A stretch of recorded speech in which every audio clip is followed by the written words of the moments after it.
with the Washington football team, and Chase Young certainly leads a very talented front there for this Washington defense. Offensively, you know, D. Hall, is it Ryan Fitzpatrick's show? I know Taylor Heineke will be getting some first-team reps, too. Yeah, and I mean, it's going to be a battle. Coach Rivera says it's going to be a quarterback battle, but I think all signs do point to Ryan Fitzpatrick, right? He's the 17-year veteran who's seen a little bit of everything, who's never really been given the keys to really any car to go out there and play. He even said it himself. This is the best situation he's been a part of because he understands he doesn't have to do a whole heck of a lot. Think about the way Washington won games last year. I love Alex Smith to death.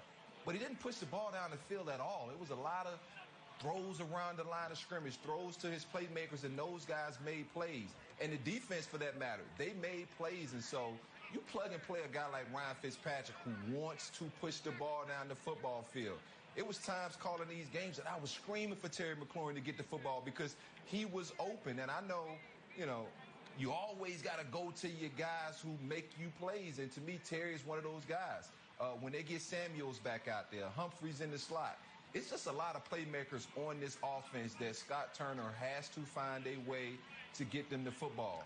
And, you know, I talk a lot about Ryan Fitzpatrick being able to make these plays. He's also shown us that from time to time he can't throw you out of a football game. So it's about kind of trying to find that natural balance where you do push the ball down the field, but Ryan isn't putting that ball in harm's way by causing turnovers.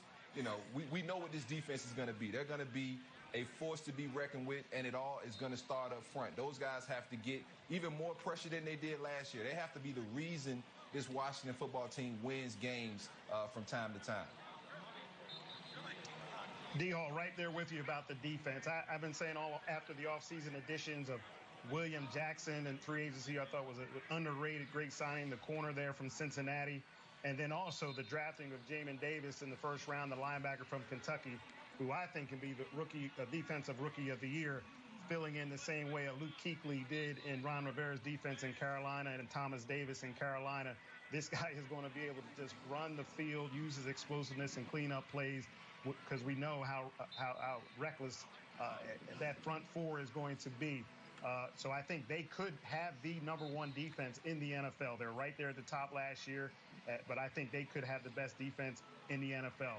That being said, I thought it was curious and almost letting the team down that they are deciding to roll the dice there on the Ryan Fitzpatrick experience. They're getting another paid customer to get on the roller coaster, the Ryan Fitzpatrick ride there. It's going to be a fun ride for sure. They can throw him out of games. And this guy's 38 years old. He's on his 16th season. Never been to the playoffs. Has 30 more losses than wins. Hey, look, he's a fun guy. Everyone loves him.